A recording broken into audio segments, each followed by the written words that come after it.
ఏంటని అడుగుతుంది కేంద్రం. అదే కదా.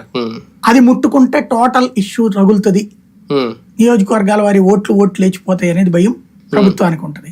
టోటల్ గా జరుగుతున్నది అది. మూడో డిపిఆర్ అన్న ఇవ్వడానికి రెడీ అవుతుందా ఇప్పుడు రాష్ట్ర ప్రభుత్వం కేంద్రానికి? నేను అనుకోడు. ఇక రాష్ట్ర ప్రభుత్వం కాదు, ముందు ఆ ఎక్స్పర్ట్ల నివేదిక వచ్చాక పోలవరం అథారిటీనే ఇస్తుంది డిపిఆర్. అది అమలు సూపర్విజన్ మాత్రమే రాష్ట్ర ప్రభుత్వం చేస్తుంది. అది అమలు సూపర్విజన్ రాష్ట్ర ప్రభుత్వం. అంతే.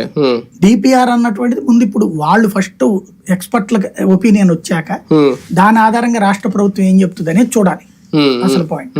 అంటే మళ్ళీ ఇంకొక కాంట్రాక్ట్ ఇవ్వడానికంటే రాష్ట్ర ప్రభుత్వం చేతిలో ఉంటది. అది ఇప్పుడు అంతర్జాతీయంగా ఎక్స్పర్ట్లు తీసుకొచ్చిన నిపుణులు తీసుకొచ్చిన కేంద్రం ఇన్వాల్వ్ అవుతుంది. సరే, అది వాళ్ళు చెప్పిన దాన్ని బట్టి తెలుస్తుంది. ఎందుకంటే 2 సార్లు ఒక రకంగా 2 ప్రభుత్వాలు ఫెయిల్ అయినాయి అనుకోవాలి. ఓవరాల్ గా చూసుకుంటే ఫెయిల్ అయినట్టే లెక్క. మళ్ళీ ఈసారి కన్స్ట్రక్టివ్ గా చేయాలంటే ఇంకా కేంద్రం చేతుల్లో తీసుకుంటదా? అది కేంద్రం తీసుకోదు. కేంద్రం ఎందుకంటే ఒక జాతీయ ప్రాజెక్టులు వీళ్ళే చెప్పారు కదా, కేంద్రం చేపట్టిన జాతీయ ప్రాజెక్టులు 16 ఏళ్ళు పట్టినాయి, 20 ఏళ్ళు పట్టినాయి అన్నటువంటి.